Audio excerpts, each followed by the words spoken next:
it's Phil Ratcliffe and Tony Jones with another monthly book review. This one is a great one, Atomic Habits by James Clear.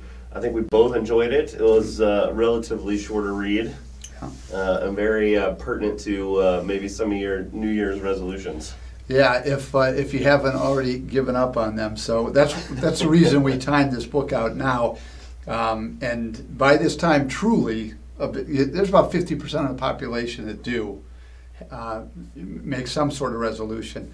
And in the end, only like 8 to 10% are kept, So hopefully this can be a tool for you to help keep those going. And so if you did give up on them or you didn't make them, I know I made some and I'm doing okay with them, but even some of the things we learned from this, I'm going to... For sure. And if you did drop the ball, this is a good read to help you pick up some tips and tricks to maybe accomplish in the long term what the goal of the short term New Year's resolution was. Well, let me ask you before we get started. If you had to guess, what is the number one resolution that people make? Lose weight.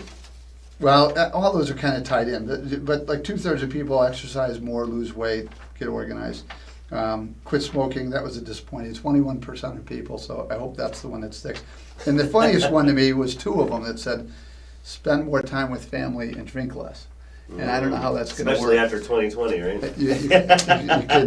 You can't make both of those happen. So, but anyway, continue on. The beer and spirits industry had a stellar year last year. They don't want that one to succeed. Well, good deal. So this is by James Clear. I think a very interesting, inspiring individual himself in terms of the adversity that he overcame. And that's how the book starts out, talking about how he had a baseball injury and basically going from the top of where he was it high school when that happened? It may have even been middle school. Yeah.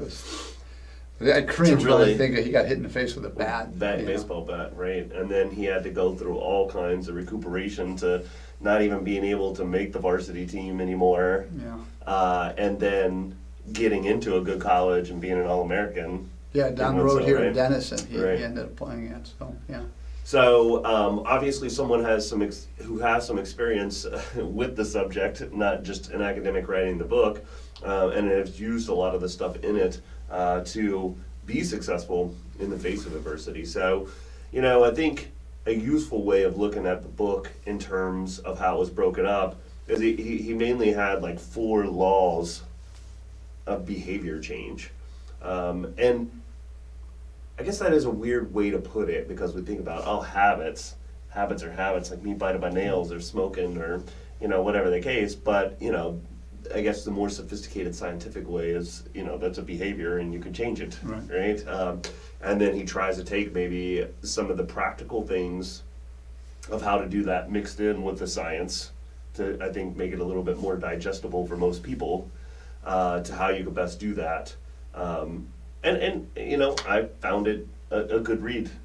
Yeah. Good stories. He intertwined things. It was, it's not, it's a good sized book. It's not too long, but I thought it was great. I mean, he's built a living now around this book, but there are really some good ideas, I thought, and it was a pretty practical book. So I think when he gets to the conclusion, that is pretty much the point of the book, is that it's not just one big goal or habit. It's a bunch of little teeny things, each grain of sand that as you just build up, tips the scales to where you will accomplish or you'll win or whatever the goal is. So the law number 1 was make it obvious.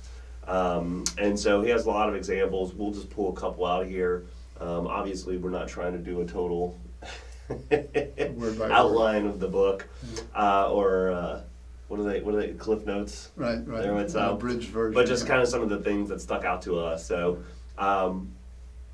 motivation is overrated. He talks about how a lot of times the environment is more important, which I think is backwards from a lot of coaches and stuff too, that are always trying to you gotta get your motivation up. You can overcome anything, etc. But sometimes just the triggers and the environment or whatever will make you fall into a certain rhythm and can defeat your best efforts. Yeah, and just putting yourself in it, like the going from a smoker to saying, I am a non-smoker. Visualizing it. And yeah. visualizing it and making your environment of a non-smoker. And, Be that person rather than try to accomplish something. yeah, It's like, make it you. yeah, would a healthy eater eat this? No, so I won't. Right. You know? Right. I'm a healthy eater, I'm so a I'm healthy not eater gonna now. eat.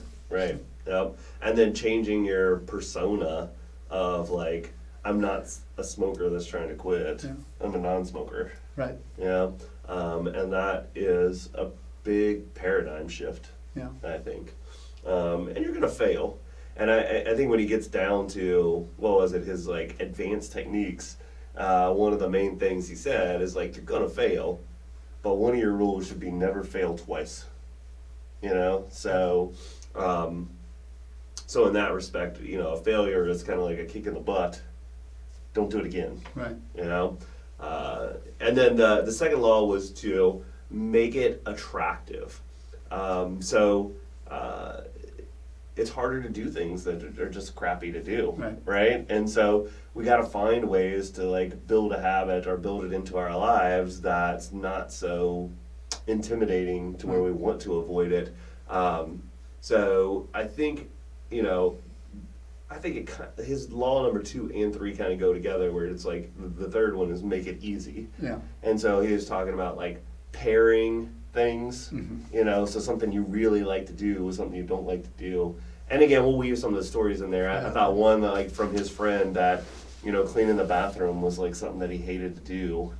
And so, but he loved taking a long shower or whatever, and so he would always just clean the bathroom every day to where it never really got out of totally nasty, but just real fast. And then it just made sense to his brain too. It's like, well, I clean it, and then I just get to wash off real fast. It's like the best time to clean it. Right. And you just pair something good with something that's not good. Right. And using the term I get to instead of I have to. We don't, you're doing homework. Kids, of course, aren't going to appreciate the fact that here we are in a great country and you get to do these things when a lot of kids can't. But as a salesperson, for instance, it's sometimes dreadful to make those calls, but you have to get in the mindset like, I have a good job, you're getting paid well, and I get to make these calls. You have to kind of just change the mindset as to what you get to do, make it a little more attractive as that you have to do those things. Right. The glass is half empty, the glass is half full. Right. You can always change how you think about things. What is that old philosopher quote? It's Eastern, where it's not what you have, it's not who you are, it's how you see things.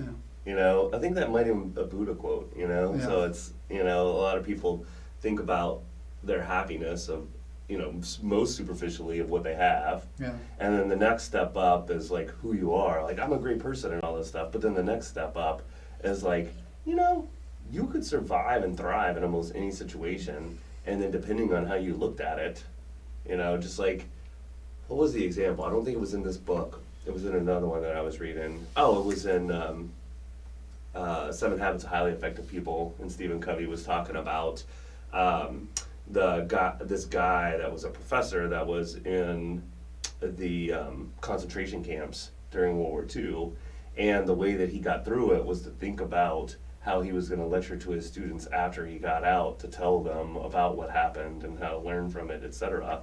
And through his experience, even a lot of the guards and stuff ended up respecting him and he survived when he just saw lots of other people just like give up on life. Right. And thrived and actually accomplished the things he was doing. And that's got to be one of the worst instances probably almost in the world of something to survive and actually almost thrive in, right? So making it easy, he's talking about the 2-minute rule, right? So if you're going to work out, just, commit to just getting to the first couple minutes. Yeah. Generally, if you can just get there, you'll finish. Right. And I thought that was an interesting insight because I don't think I'd ever thought about things like that. It's just like, I'm going to do it or I'm not going to do it. But you say, hey, I'm going to work out for an hour a day, 5 days a week. Well, even if you could just get a few minutes and you just build up that habit of like, I'm going to work out every day. Right. Eventually, I think it would turn into something like that instead of just going for the huge, big, hairy, what is Right. it, audacious goal or Right, whatever. right, But, do 5 push-ups a day, whatever whatever it is, but do something. And at times he said limit yourself even to 2 minutes, so then you kind of build up an anxiousness towards doing it and such. But it could just be tying your running shoes on, and taking the 2 minutes to go outside and get ready.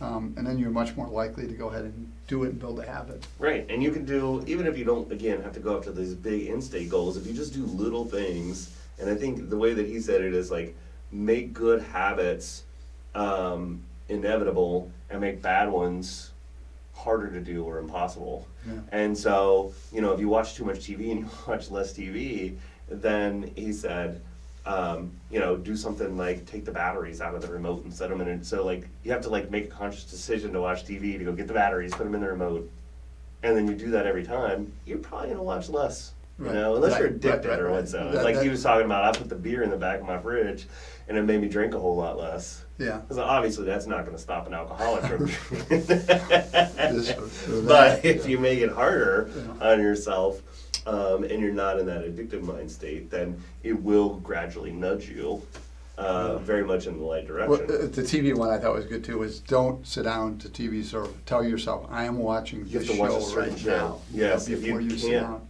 if you can't name the show that you want to watch, then don't watch TV. It's not like just a time filler. Yeah. And then that fourth law is make it like a satisfaction. And so I think that's where kind of like the never miss twice type thing I was talking about is kind of the cardinal rule, that he lives by. And of course, I think you could adapt these all to yourself, because I feel like the whole book is this whole compilation of like tons of good ideas. And so even if you only adopted a quarter of what he's talking, it would probably have over months and years a phenomenal impact on your life. Yeah. And maybe some of these things don't make as much sense to you and other ones do. Yeah. But I could definitely see this as a book that you pick up and read again in the future. Yeah. And maybe you adopted just a few things out of it, and then next time you adopted a couple other things. I'd say I mentioned that 7 Habits of Highly Effective People. I probably read that book like 6 or 7 times over my life, and it reminds me of things too. Because like I can remember like I used to do that, and I remember why I used to do that, and over time I've gotten out of that, and I'm gonna go back to doing that again. And by the way, future. reading made the list of new resolutions, so make this book There you go. the book you're going to read. So, we threw a couple examples in there. We'll throw a couple more. I like the one in there where it talked about the daughter-in-law, like the wedding, the father-in-law. As soon as he came and she saw him, she was like, "You need to go to the hospital right now. Like, you don't look good." And he was actually going through some kind of cardiac event and may have died. But the thing is, over her time, she had built up these traits and habits by just seeing someone. She could tell these nuances of things that had happened. And so again, where habits had almost happened subconsciously to where most people would never be able, they would probably think, "Oh, you just didn't get enough sleep last night," or maybe that's just how he is. This person had built that Well, up. I had a good friend who had a heart attack in the preceding days. I worked with him and looked at him every day, and he looked different to me. And he had a heart attack within a couple of days of when he looked different. So you do these things, and of course that's different, but you get used to something, and it's subliminally going to be there. So. Right, and then making things like almost enjoyable to do. They talked about in Indian smaller towns and which probably big in terms of population compared to A our few smaller million. cities or whatever, that they just had a real problem with sanitation and passing diseases and what so, because there wasn't as good of a sewage treatment and everything like that. And most of the people in the communities agreed that hand washing was a good thing to They do knew and they it. should do it.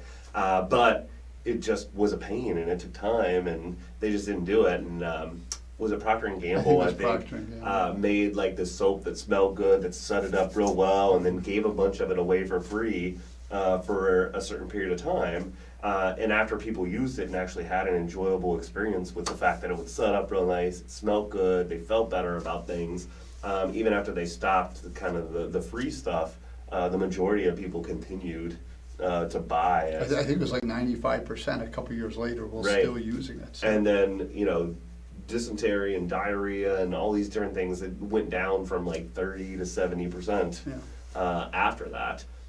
So, you know, just one kind of cool example, you know, of that.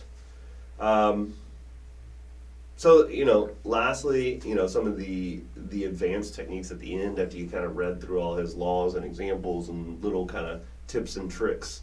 I mean, tricks make it sound superficial, because I think it is very important. But I thought were some of the best things, the advanced techniques. So, you know, he had a whole part of his chapter on do what you're kind of predisposed to be good at. You know, so, you know, a lot of people don't like the, you know, nature over nurture type thing, but there are just certain things that you're going to be better at than other people. Like if you're good at drawing or you're good at running. If you're just heavier set and what, so you're probably not going to be as good at running. Well, you know? Michael Phelps was more medals than anybody else in Olympic history. I think he's still number one, right? He was just made to be. Yeah. The example was, I think he's 6'4" or 5", and then El Garoud, who's a runner, is 5'9", but their legs are the same length, right? And so he's mostly leg, the runner, El Garoud, and I think I'm saying his name right, and then, you know, a little taller up here, but Phelps has got shorter legs, but a really big trunk, so he's just made for swimming, right? So why fight it so much? Yeah. And then, you know, I found it a cool insight where he talked about the Goldilocks rule about the main people that are successful are those that can handle the boredom. And so, like, we go through, even if you're being pretty successful at life or your profession or what, so even people that are successful want change. You know, they want something new to do. When a lot of times, like, if you're killing it and doing great, you should keep doing the same thing most of the time. And so he comes up with that kind of that rule: spend 80% of your time on things that you're good at, that you excel at, and 20% to explore. Kind of like how Google does to their employees and what so. So then that way, you know, you're still doing some things that are new and pushing the boundaries, and it's keeping you into it. But you're still spending the majority of your time on things that are very productive, that you're very good at, that other people aren't, you know, as talented or proficient at. And that, you know, he says when you're younger, maybe the explorer is a lot higher because you don't know everything that you're good at at a certain point. But I thought that was a very interesting and probably smart, successful strategy as well. There was another strategy that we didn't talk about, was the 1% rule, right? I mean, so many of us are looking, like if you're losing weight and you're 100 pounds overweight, you want to be done with it. You want to lose 100 pounds, right? But you do really have to just look at it really incrementally. I mean, and it's really tough because for a long time, you may not see gains. You know, you're doing the right things and building the right habits, but you don't see the gains, you know. But that's why it's so important to focus on what you're doing and knowing that that part of it, you know, as long as you're building on that, eventually the gains are going to come. Right. So that was an important one too. Yeah, it was when we were reading Zig Ziglar. He's like how he lost all the weight. His goal was to lose so much fraction of a pound every week. Yeah. But he was going to do it until he lost this much weight. And just that. He took the long road. You know, success by, well, that old, it's kind of the opposite, like death by 1,000 cuts, but like success by like 1,000 little tiny increments. Of success. Which is what Atomic Habits comes from, right? The atom smallest, is tiny, yeah. And that's what this is about, building on that. So yeah. So all in all, we give it a thumbs up. Yeah. You should read it. It would definitely help you. It's short enough that, you know, if you were even just audio booking it on your way to work, you could probably finish it in a week and a half. And then just try to implement, you know, 3 or 4 of the best things that you found out of it, and practice that for, you know, few weeks, months, years. It probably would change your life significantly. So thanks for joining in for another book review. Things we got upcoming. Next week we've got a financial planning subject, which is the future of investing. You know, talking about direct indexing and AI and some cool things coming around the corner. The week after that, we're going to have a special financial subject on Bitcoin, cryptocurrency, and looking at times in history where we've had asset bubbles. Nobody kind of thinks they're in them when they're in the middle of them. But that will be very informative and I think timely because of how much Bitcoin and the other cryptos have gone up. Is really catching a lot of eyes. I mean, it's been a while since I've had this much interest from people that didn't even know what it was, or they heard of it, but now they're just like, "Wow, I want to buy some Bitcoin now," and I'm just like, could be a good investment. But generally, by the time that you hear about something that you're super interested, or that you're not that interested in, and now you just think you want to buy it, you may have missed that boat a while back. So that will be a good one. And then the week after that, we're going to have Ricky Taylor on from the Association of African American Financial Advisors. Again, something that's kind of near and dear to our heart. New and upcoming financial advisors.